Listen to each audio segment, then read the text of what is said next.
If you're a small brand that's starting off, right? Yeah. And you have your initial designs, you want to make your first product. Blanks. That's like, what's your advice? It's blanks.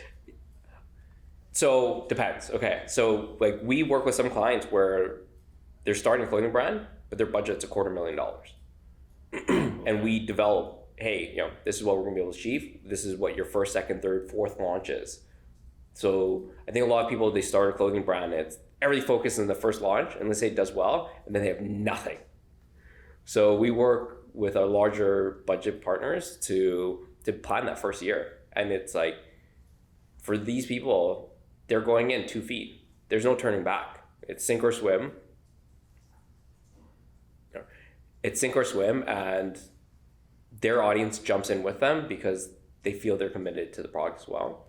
I would say for brands on the smaller end, if you are working 9-to-5 job and you're curious about clothing and you want to get into it, I'm 100% about blanks. It's significantly less risk.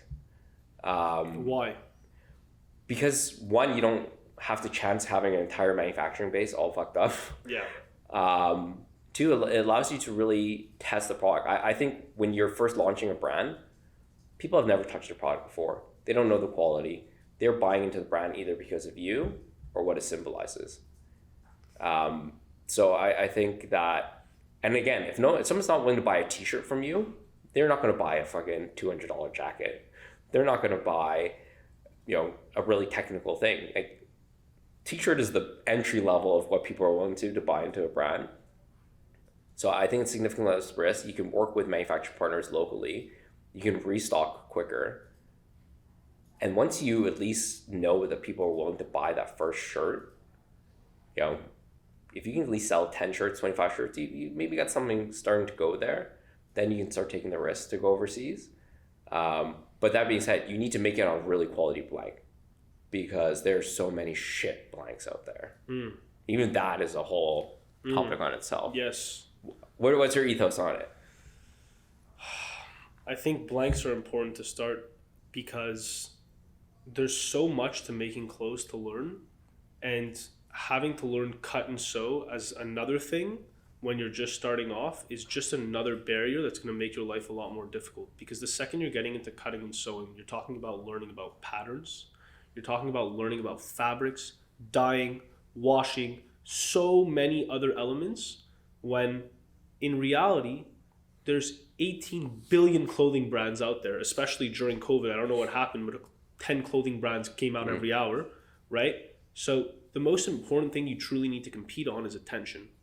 And all of your focus, in my opinion, should be going purely into marketing, right? It should, because if you're a clothing brand that's starting off, you're essentially a marketing agency that just so happens to be selling clothes. That's my philosophy, right? So don't worry about focusing on the product. Get the brand right. Get the brand right. What is your why? Why does your brand exist? Why do I need to buy another t-shirt right now?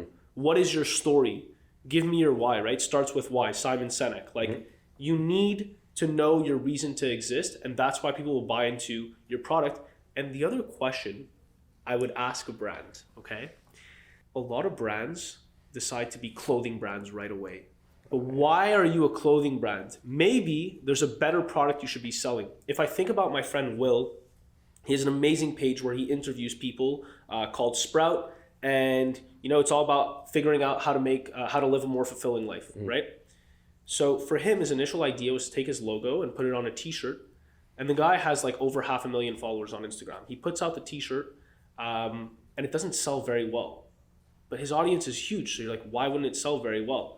And it's because the product wasn't aligned with the audience. Exactly. But when he turned around and he made a journal that was all about improving your life and documenting every single day what's going on, it was a hit. Like, everybody's buying this journal right now. It's a wonderful journal. And it's because the product is so much better aligned with who he is and what his brand is, right? So I ask people, think deeply about the products you're making, because I feel like everybody who makes merch or who makes a clothing brand always defaults to clothing. It's always t-shirts and hoodies. And I get that everybody wears t-shirts and hoodies, but no one needs another t-shirt and hoodie. So think about what product you can make that maybe makes more sense for who you are and what your brand is.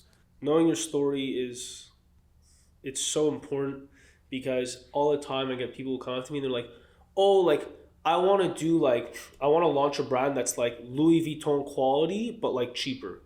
And I'm just like, I get that all the time. And I'm just like, well, bro, like that's not how this works. It's not a selling point. Yeah, like that's first of all that there's no story for the consumer there. Yeah. People buy into LV because they want to associate themselves to that name and that label and what that lifestyle means. Secondly, you're not going to be able to get the quality because if you're already leading with this, it means you don't know anything about manufacturing. You don't know anything about the yards they're using or anything like that, right? So that's not a brand story, you know? Yeah. A brand story is we are a small skate team from this tiny city and there's no one talking about skateboarding in our city. So we're going to make videos about skating and we're going to make clothes that surround that culture. And we're going to make cultural references in our graphic designs for that city's culture. Yeah. And then maybe other cities that are nearby are going to start talking about it. And then maybe it's going to be about the entire state soon. And then maybe eventually it'll be about the world and skating all over the world for these small skate teams. And that, like a story like Supreme, 100%. That's a real brand story. There's a reason it exists. People can relate to it. People can buy into it. And there's a niche. They're targeting skaters. Yeah. They're not targeting anyone else. Maybe people other than skaters are going to end up wearing it, Supreme. But that's going to happen eventually. Maybe people other than construction workers are going to end up wearing Carhartt, Kanye. But that's going to happen later. But always focus on your niche first. Know who your audience is, know who you're selling to, know exactly what kind of product to sell to them, and that's how you're going to succeed. I couldn't agree more. I've seen this brand called Dark Sports, and I see their comment, like, they are so nailing the community aspect of this is who we're for. We're for like the misfits of fitness. And people come to the brand because when you're wearing a brand, you're telling the world a little bit about you without actually having to verbally communicate that. Yes. If you guys want to see more of these type of videos and more on what goes on behind the scenes in fashion, don't forget to subscribe and check out these videos.